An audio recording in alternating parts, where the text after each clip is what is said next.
This is The Fit Mess, conversations with world-class experts in the fields of mental, physical, and emotional health. In this episode, if I could cure the world of this ill, it would be not just to introduce curiosity, but to convince people that the opposite of curiosity, in curiosity, knowing, relying on what you know, digging your heels in, is death. Now here are your hosts, Zach and Jeremy. It doesn't matter if you believe in the law of attraction, but for the next 30 minutes or so, put aside your preconceptions, withhold your judgment, and maintain an open mind. After all, there's rarely harm in entertaining an idea that's worked for other people. Perhaps it won't lead anywhere, or perhaps you'll discover some benefits. Either way, we have a very entertaining and inspirational interview with our guest this week. Her name is Karen Eldad. She is the founder of Enthusiasm Coaching. She's a leadership psychology expert and host of the Coached podcast. So, Zach, I know you couldn't join me for this interview, and too bad for you. You missed out on a good one because Karen's great. But our conversation's all over the place. We started with a theme that we've spent a lot of time on in this show, and curiosity, and how it can really help us solve a lot of our issues with anxiety and depression. It also segues a bit into the laws of attraction, which it's one of those things we talk about on the show where these things that seem woo-woo and far left field for me, eventually I come around, and once I understand them and believe them, then I'm in, and it works for me. Do you practice much with like the laws of attraction and the whole like positive thinking thing? I haven't actively, but I am reading through a book now that's talking about it, and I'm convinced that there's something to it. In reading about it, my logical brain went, no. But then I started looking at, some of the experiences that I've had, over the last few years, and I actually have evidence of that stuff happening. So just as an example, 2.5 years ago, my wife and I were living in Washington, and we had been talking for a while about moving back to New York so we could be closer to family. I had a mother-in-law that was getting sick, and we needed to get her back to family. She was out in Washington with us, and we made the decision, right? We committed to it on this one gloomy Seattle day. It was in November. And we're like, okay, this is it. We're going to make it happen. It's going to happen. We're going to do it. About a week went by, and we hadn't done anything. We were just thinking about it. And I get a call from a recruiter. And this recruiter was in Albany, New York, the town where we used to live in New York. She's like, hey, I just, found your LinkedIn profile. Looks like you lived in Albany, 10, 15 years ago. Interested in coming back? We've got a role for you. That was the law of attraction, right? There's evidence of it. We made the decision, and it happened. Like the universe just provided and said, here you go. Here's everything you need. And I have a couple of other instances where that has happened. So I'm taking it very seriously. And I think there is some scientific evidence to it as well. I have a couple of examples as well. One is the current one that I've alluded to a few times here, and our whole plan to try and move to Canada. These sort of, it's sort of once we made the decision that this is something we want, not even that we wanted to do it, but that it's something we want to seriously pursue. All of a sudden, these doors started opening to making it happen. Like, I won't get into the details, but it was just a lot of just like kind of small signs that it was like, okay, yeah, well that'll make it easier. And then this other opportunity for like where we could stay, that opened up randomly, how we could get the kids into school without a lot of barrier, like just all these small doors started opening. And it is that thing, I think, where once you set your intention, either you start to see what would have been there either way, or it does scientifically unlock the laws of the universe. I don't know. I kind of equate it to I just bought a red car, and now all of a sudden every car on the freeway is red because I'm noticing it. Like I'm suddenly aware of it as a thing. Maybe the opportunity is there all the time. And just by opening your mind to, oh, I deserve that. That's what I'm going to do now. All of a sudden you see it as a possibility. Yeah. I think in some instances that's the case, right? The opportunity was there. You just weren't looking for it. Yeah. You look for it, it's there. In the story that I just told right there, right? I didn't look for anything. Right. I just made a decision. And somewhere on the other side of the country, yeah, somebody found me. Yeah, like, that's, There was no door that I opened. Yeah, those are the ones where I, I want to be a believer. I see the evidence in your story, but I don't understand the science. Like I get transfer of energy and putting the thing into the universe, and I hear the words, but it's hard for me to grasp onto it and go, that's how I can apply that. Right. And sometimes believe you don't have to understand it, though. I know. Sometimes you just have to believe it. All right. Well, speaking of questioning what you know about anything, that seems like a perfect place to bring in our guest. Her name is Karen Eldad. She is the founder of With Enthusiasm Coaching. She's the host of the Coached podcast. And a familiar theme is where we begin this conversation, Zach, and it's talking about curiosity. First of all, Jeremy, thank you so much for having me. And I want to thank you especially for starting with the notion of being curious. If I could cure the world of one ill, and I really mean this, that's why I gave a TED Talk called You Don't Know What You Don't Know. It's the idea that you know anything. The idea that we know something. The idea that what we see is what we get. The idea that what is what we need to adhere to is the most limiting concept on the planet. It really entrenches you, and it makes you the victim of a slave to confirmation bias, which is the primal bias by which we are always seeking a confirmation of that which we already know, or that with which we are already familiar. So it's the antithesis of growth, innovation, learning, love, happiness. So if I could cure the world of this ill, it would be not just to introduce curiosity, but to convince people that the opposite of curiosity, in curiosity, knowing, relying on what you know, digging your heels in, is death. That seems really opposite to what our culture tells us to do, though. Go out, be an expert, tell the world everything you know. Like every argument that you see online, every talking head on network news is, I know this to be true, and that's why X, Y, Z. How do we shift that culturally so that we can make it okay to be curious and accept that maybe we don't know everything? By understanding that there's nothing wrong with the knowledge that you possess. You just want to be a little bit more of a scientist about it. The scientist's approach is, I know this right now, but I could be wrong. And this is the set of facts that we're working with at the moment, but we can always change, evolve, adapt, and open or expand. That's it. The stance is not completely reverse or unearth everything that you know. It's just be open to the possibility that you might be wrong, and be open to the possibility that you might learn something around here, and be open to the possibility that maybe things aren't as awesome as you think they are, and they could improve. You mentioned in your TED Talk that you reinvented yourself at 40. Was getting curious a part of that? It was 99% of that transformation. At 40, at almost 40, to be fair, I realized that pretty much everything I'd been doing was so entrenched, was so know-it-all-ish, was so I've got this. I didn't let anybody help me or tell me anything different. I just did things a certain way and by the book and assumed that I was therefore doing it right. And when I really reached that place of vulnerability, which is to admit that I don't know everything and that I could use some help around here, and that it wouldn't kill me to be a little bit curious and ask for answers that might serve me, because whatever I'm basing my worldview on right now is not helping. Everything changed. My whole life changed.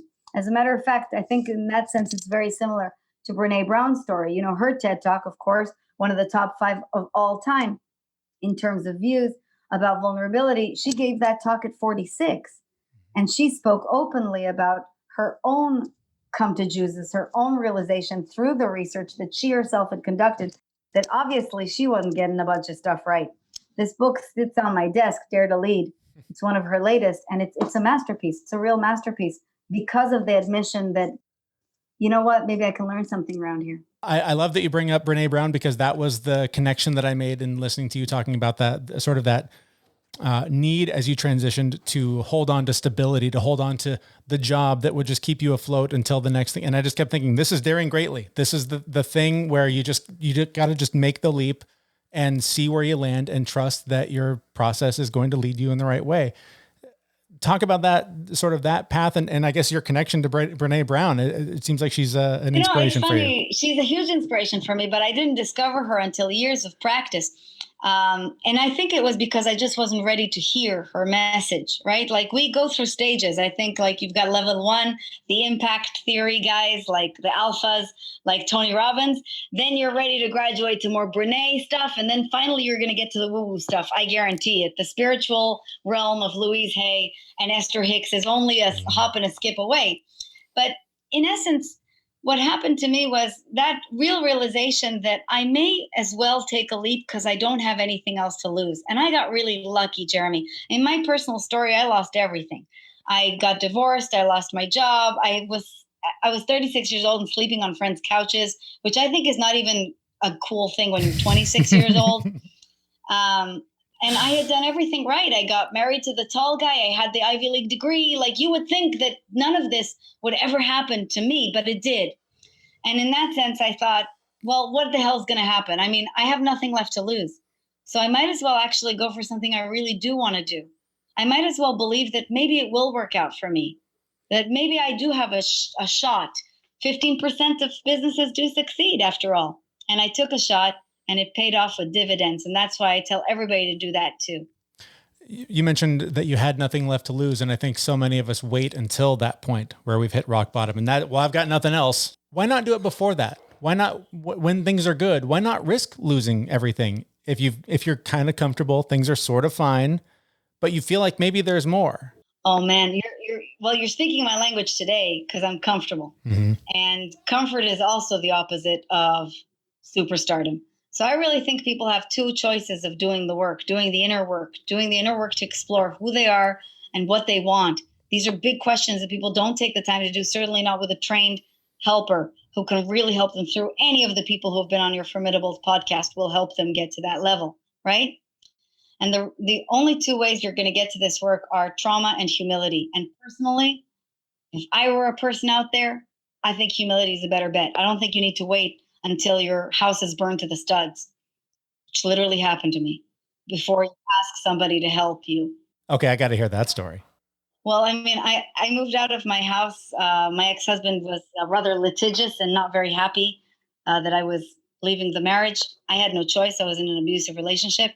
So one day I came home and all of my stuff was in boxes, and he'd basically taken all of the furniture out of the house, all of the art out of the house, anything valuable, my jewelry, it was all gone. So I put what few belongings I had into a storage space, moved onto a French sofa. And then the next day they called me and said that the storage space burned down. Oh, so I literally lost every one of my earthly possessions in just a couple of days. And today I can say that with a smile, and I really, really mean it, not because it's a very interesting story, but because I think that was the day I got my life back. I think that was the day I realized I really don't have anything to lose, and there is still time, and I'm going to figure this out. And I know that that doesn't happen overnight for everybody, but if you can just hear a glimmer of that within yourself, you're going to be okay. We talk all the time on this show about getting quiet and listening for that path, for that lead, wherever we're supposed to be going with our life that is drowned out by working 9 to 5, 2-hour commutes, all kids, soccer practice, all the things. It just seems like our culture is developed in a way that works against every piece of being a human being that we're supposed to be. And I know for me that getting quiet, you hear stories all the time like yours. It wasn't until everything was gone that I saw what was really there. And I feel like that's the case. I'm in the middle of trying to move to another country, and we're hanging on to this like, oh, but things are kind of okay here and things are kind of stable here. And we can make it work, but we've been making it work forever. I guess, what are your thoughts on sort of that, like building up to feeling like you've got it, feeling like things are fine? First thing I want to say is that feeling is normal, but it's also an illusion. There is no safety. There is no security. There is also no end or resting stop. I've lived in 14 different countries, Jeremy, and your moving is going to be really fun, really exciting, and will last as long as it'll last. We don't need to make it such a serious thing. It's not an enormous or consequential decision, even when you have small children. Again, did this many, many times, even as a small child. Children are extraordinarily adaptable and resilient. They will pick up any foreign language, especially if they're under the age of 6, within 6 months, which will take much longer for you, by the way. Well, it's Canada, so it's not that foreign of a So language. you're going to be just fine unless you do Morale, of course. Right. The second thing about that I think is really interesting and of note, aside from certainty is illusory, is we actually don't need to wait for the collapse to stop the noise. The practice that changed my life, and I know you've talked about this a lot, is meditation. Yep. And when people say to me, I don't have 15 minutes and my mind races. Okay, first of all, you're not special. Everybody's mind races. And secondly, if you don't have 15 minutes, you're doing something really wrong with your life. Yeah. So those 15 minutes are actually going to train you just in silencing the mind, just in sitting, even just following any monotonous sound for 15 minutes. Anything that will drain out and just push away thought will teach you that you are in control and that nothing else is real. All the thought patterns that are imposed upon us run all the time. You've got to make that appointment. You're late. This is nonsense. It's absolute nonsense. No one's waiting for you, and no one will die if you don't show up. So everything's okay. And you can train yourself into doing that by really giving yourself the joy of meditation. Don't leave home without it. It's absolutely changed my life. I think sort of where you're going with this, and you mentioned getting into the woo-woo. Let's talk about the laws of attraction, because I know this is something you're really into right now. Yeah. First, in case for some reason someone in our audience doesn't know about the laws of attraction, give us the quick 101 on what that means. Okay, so here's the again, this is level 3, and this, if you accept it at level 1 and you're not really familiar, it sounds very Donald Trump, like I'll just tell things like it is and that's what's going to work out. Let me tell you, he's nowhere near the law of attraction, and if you practice, you're certainly familiar with the fact that lying does not necessarily get you desired results. And I personally don't think that tweeting at 3 a.m., which he used to do, is a sign of any form of success. So political views aside, let's talk for a second about what the law of attraction is. It is the most basic law of nature and a most basic law of physics, the law that governs the universe. Just as gravity has a hold on me, I am not currently flying off my chair, as you may be able to see. The law of attraction is exactly the same, and it dictates that like unto like will attract itself. So like attracts like. If you accept that we are all entirely composed of energy, and we know this because we are well past Newtonian physics at this point, and that everything, I am composed of tiny little particles known as atoms, Jeremy is too, and the only reason we're communicating in real time, even though we're in different cities by some magic, is because of the translation of those tiny little particles through frequency that forms waves, and then again, by law of attraction, the frequency that is like it attracts the frequency and carries me over to wherever you are and is delivering me to the listener's ear at this time. That's exactly how the law of attraction works for thoughts. And so if we take this to the next level, we understand that if we are composed of energy, so are our thoughts. And therefore, our thoughts also carry a charge, and that charge can be negative or positive. A charge that is negative, negative thoughts, toxic thoughts, shame, regret, resentment, will usually cause negative or attract negative events, negative finite creations, people dropping coffee on you in the airport, things of that nature. That is a silly example just to illustrate. Higher charged thoughts, open-mindedness, optimism, excitement, eagerness, even hope, or just calm will attract more favorable conditions. And again, this is pretty easy to prove with science itself. That's the entire field of positive psychology is dedicated to this. But I like the law of attraction because of its simplicity. It's broken down into steps for anybody who is a follower of the work of Abraham Hicks or even the work of Napoleon Hill, which is very old-timey. And it works, man. It really works. And what I love about it the most is it helps you to isolate the quality of your thoughts. And that's what meditation is about too, right? Mm-hmm. The law of attraction has helped me not only to understand what I think about, but how I'm thinking about it. For example, if I'm thinking about money, I can think about the lack of money, the fear of losing money, the finite pile, or I can think about my ability to create money and my excitement about money and things I like to use it for and want to bless the world with. They're very different stances about exactly the same thing. And that's really how I use this. I'm sure I'm not the first person to ask you about this, but there's a very famous Dave Chappelle bit about The Secret and, basically the laws of attraction. And he's talking about the starving kid in Africa, hasn't eaten in 5 days. And he's sort of laughing at the idea of, oh, positive thinking is going to feed this kid who hasn't eaten in 5 days. No. That's not how it works. No, that's not how it works. And I swear to God, if that is how it worked, then I would feed every single starving child in Africa. And what it does instead is it accepts that the law of attraction accepts that we are all of our own agency. We are all creating our own reality. And by some token of their own circumstances and wherever they are repeating patterns that are around them and enforcing patterns that are around them.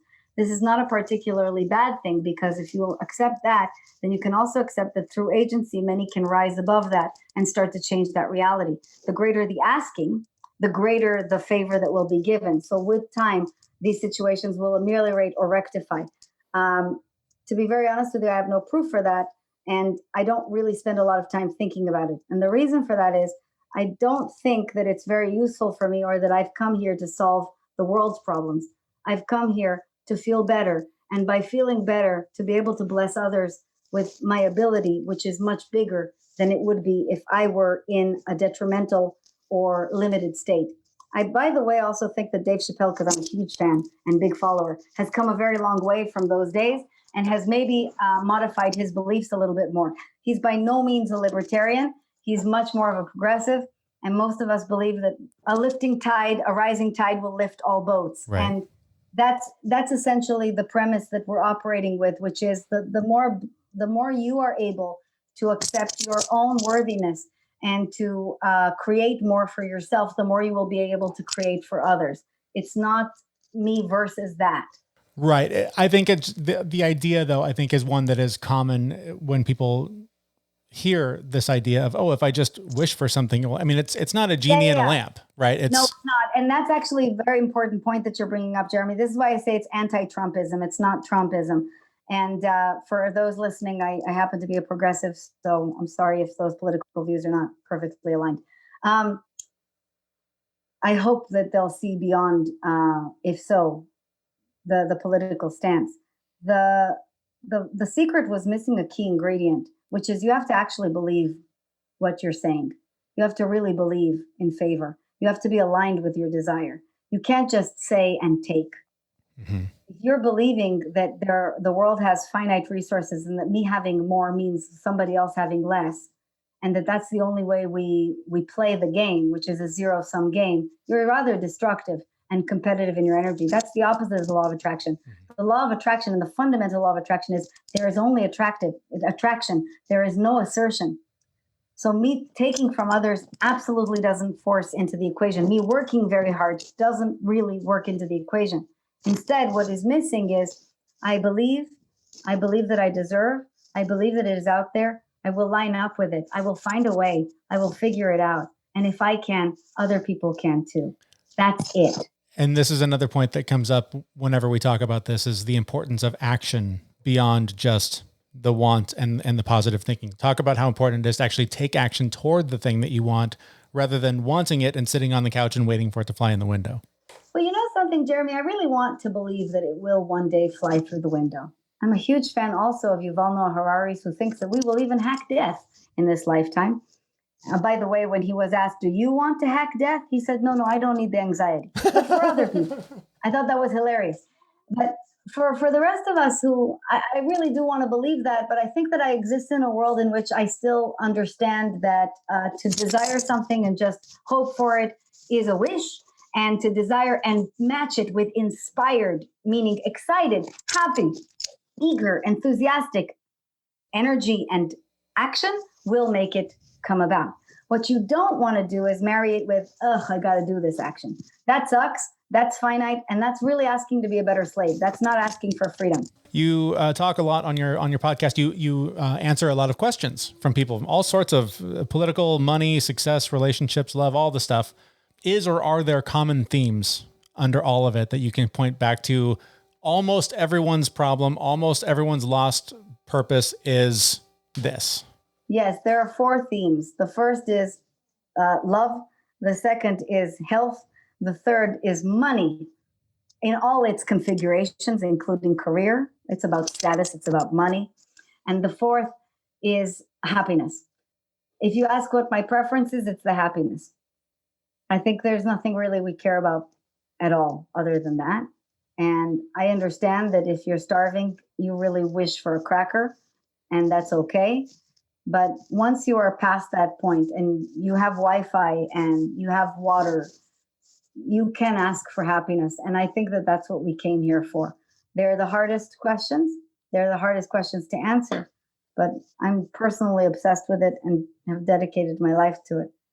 And I'm assuming a lot of that advice comes back to the things we've talked about here, just in terms of setting goals on the things you want and meditating and making space for yourself to explore and get curious.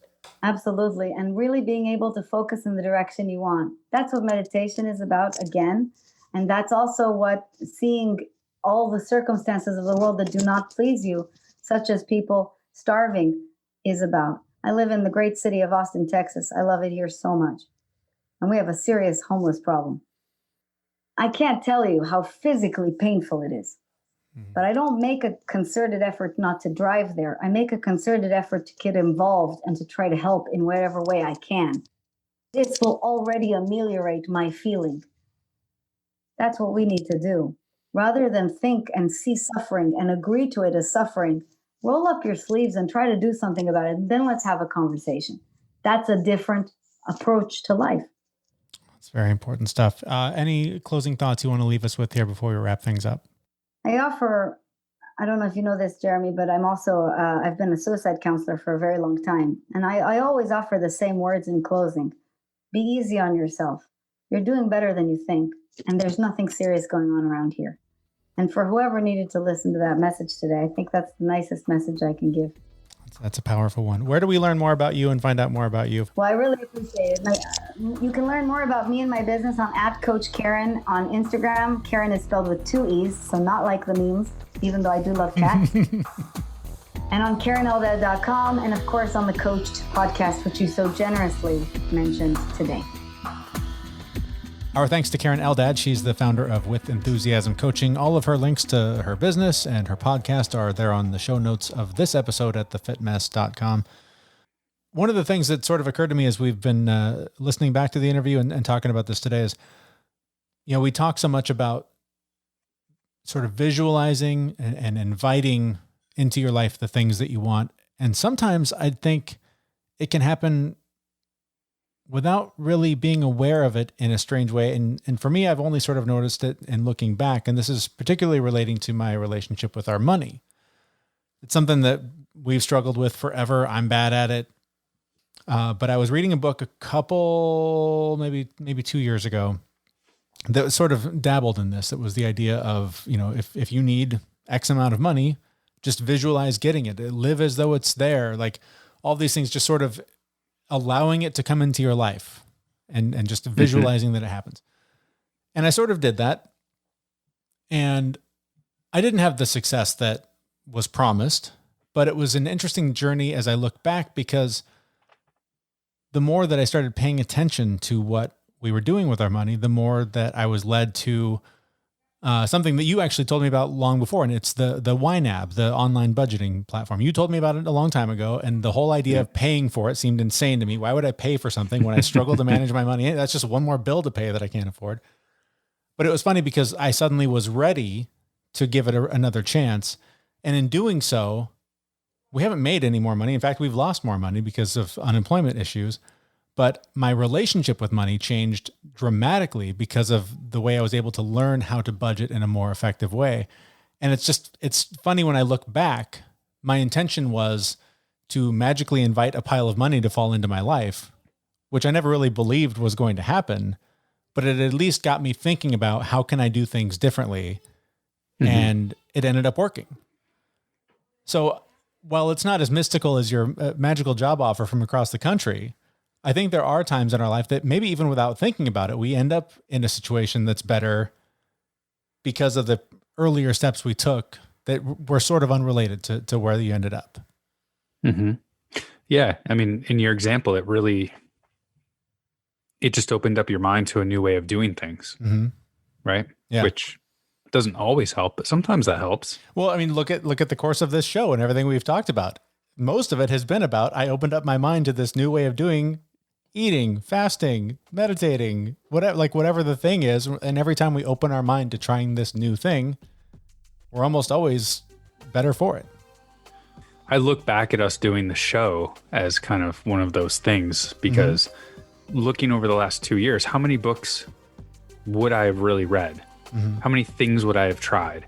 How many tools would I have in my belt if we hadn't done this? How many times would I have given up and just not done any of the things that I do sometimes? Yeah. But because I feel a sense of accountability, because we're going to sit here and talk about this every week, I have this accountability tool really to just make me go, oh, well, you got to meditate at least once this week. Otherwise you're completely full of crap. Right. For me, it's half of a meditation session. If you can even get that much, you're better off for it. Yeah. All right, well, we're going to wrap things up there. Thanks so much for listening. If you have not already, head over to the website, thefitmess.com. There you can sign up for our newsletter. You can follow us on all the various social media platforms where you hang out probably too much, let's be honest. And you can always leave us a voicemail right there on the website, or just send us an email, reach out any way that works best for you. We always love hearing from you. We are going to wrap things up. We will be back next Wednesday with a brand new episode at thefitmess.com. See you, everyone. We know this podcast is amazing and doesn't seem to lack anything, but we need a legal disclaimer. Prior to implementing anything discussed in this podcast, it is your responsibility to conduct your own research and consult your physician. You should assume that Jeremy and Zach don't know what they're talking about, and they're not liable for any physical or emotional issues that occur directly or indirectly from listening to this podcast.